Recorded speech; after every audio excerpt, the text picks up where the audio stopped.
बिहार में 8वां स्थान लाए हो, क्या कहोगे?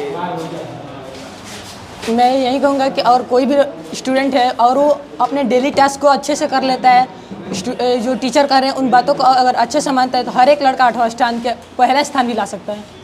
बेहतर रिजल्ट बनाने में सबसे ज़्यादा योगदान किसका रहा? माता पिता, कोचिंग के सभी शिक्षक जीवन का और स्कूल का। आगे क्या बनना है? आगे मुझे इंजीनियरिंग करना है, IIT की तैयारी करनी है। बोर्ड ऑफिस बुलाया गया था, किन किन बातों को वहाँ रखा गया आपके सामने? सर बोर्ड ऑफिस में सबसे पहले मुझसे पूछा गया आपका नाम, आप कहाँ से आए, रोल कोड, आप फ्यूचर में क्या करना चाहते हैं। उसके बाद मुझसे सिलेबस से रिलेटेड क्वेश्चन पूछा गया, हैंड राइटिंग की पहचान के लिए मुझसे कुछ लिखवाया गया और फिर मेरा इंटरव्यू खत्म होगा, उसके बाद मुझे छोड़ दिया गया। एक्स्ट्रा क्लास जैसे कहाँ पढ़ाई करते हैं? सर यहीं पे जो ऑर्डिनरी फाउंडेशन बैच होता है उसके अलावा सर का एक लाइब्रेरी है, वहाँ पे एक्स्ट्रा क्लासेस भी चलती हैं, एक्स्ट्रा डाउट सपोर्ट मिलता है। जो भी क्वेश्चन अगर आपको यहाँ नहीं समझ में आया या यहाँ पे आपको डर लग रहा है तो वहाँ पे कम स्टूडेंट्स रहते हैं, आप वहाँ से भी पूछ सकते हैं। जिस कोचिंग में आपने पढ़ाई करी, कोचिंग का नाम क्या है? Gyansthali coaching centre. कौन सर पढ़ाते हैं? जी सनोज सर पढ़ाते हैं। टॉपर्स आने के लिए कितने घंटे पढ़ने की जरूरत होती है? सर अगर टॉपर आने के लिए कोई मतलब निश्चित घंटा नहीं होता, अगर आपको कंसिस्टेंसी होनी चाहिए। मतलब मैं हमेशा 6 घंटा पढ़ता था लेकिन डेली पढ़ता था। कभी अगर होमवर्क ज़्यादा रहता है तो ज़्यादा भी पढ़ता था। मैं मतलब वर्क के बेसिस पे पढ़ता था कि आज मुझे ये काम कर लेना है, तभी कंप्लीट होता था। इसका श्रेय किसको जाता है? श्रेय शिक्षक को, माता पिता को, सभी गुरुजन जो है।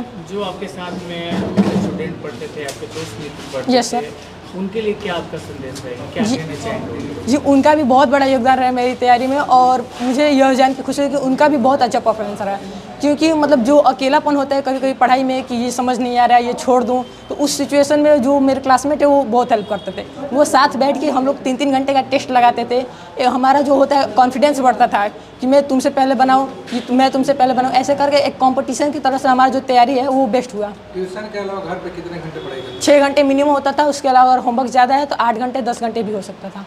मतलब देखा जाए तो सभी सब्जेक्ट हैं, तो सभी सब्जेक्ट में कितने घंटे उसमें टाइम देते हैं? सर मैथ पे ज़्यादा सब्जेक्ट टाइम देते थे, मैथ, सोशल साइंस पे, और हिंदी संस्कृत को पार्ट टाइम में पढ़ते थे। सबसे अच्छा विषय कौन लगता था? सबसे ज़्यादा मेरा हिंदी में आया 99 मार्क्स। आपको कौन सा विषय सबसे अच्छा मैथ हमको सबसे अच्छा लगता है। पढ़ने में? आगे मतलब इंटर में जाएंगे तो किस विषय को चुनेंगे?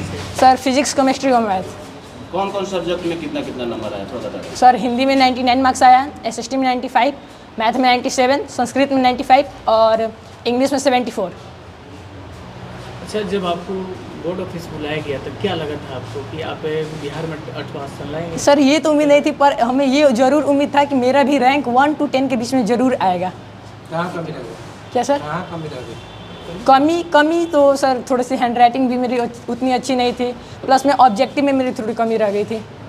ऑब्जेक्टिव ट्यूशन पढ़ने आते थे यहाँ ज्ञानस्थली में। Yes sir. सबसे ज़्यादा यहाँ पे कौन से टीचर का काफ़ी सहयोग रहा? सबसे ज़्यादा सहयोग रहा सनोज सर का।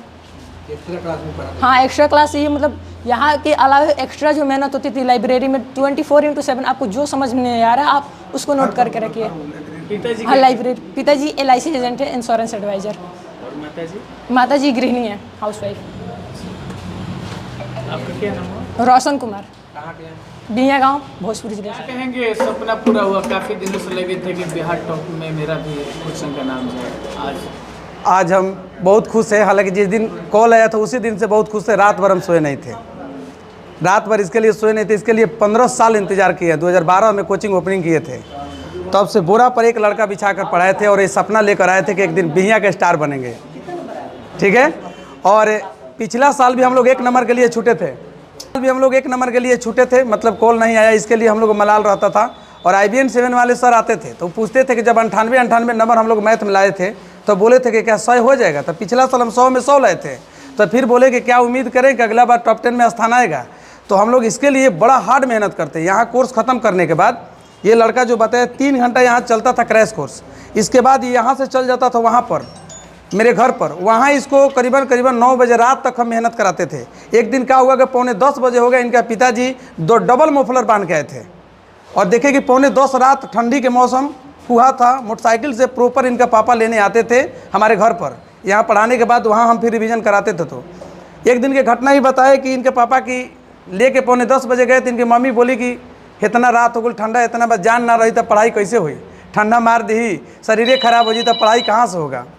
तो इस प्रकार से हम लोग बहुत उम्मीद लेकर हमारे सोनू सर है, हमारे गुरुजी पाठक सर हैं या मनु है, तो ये सब लोग मिलकर हमें सहयोग किया। इसमें 5 लड़का प्रॉपर हमारा रिवीजन करवाता था लोग। एक अंकुश था, रवि रंजन था, करण था, इन्हीं के गांव का एक अंकित था और एक बीरू था। ये पांचों सहयोग हमको करता था लोग। और फिर इन साल जब रिवीजन करवाना होता था फिर न्यू 5 लड़का चुनते हैं। जैसे ये इंटर में जाएगा फर्स्ट ईयर में, तो ऐसा ही 5 स्टूडेंट पकड़ते हैं और उन लड़कों को मोटिवेट कराने के लिए, पढ़ाने के लिए हम उसमें हेड रहते हैं। अब 5 के इर्द गिर्द चारों तरफ छितरा देते हैं ताकि आप लोग एक एक क्वेश्चन को पूछो।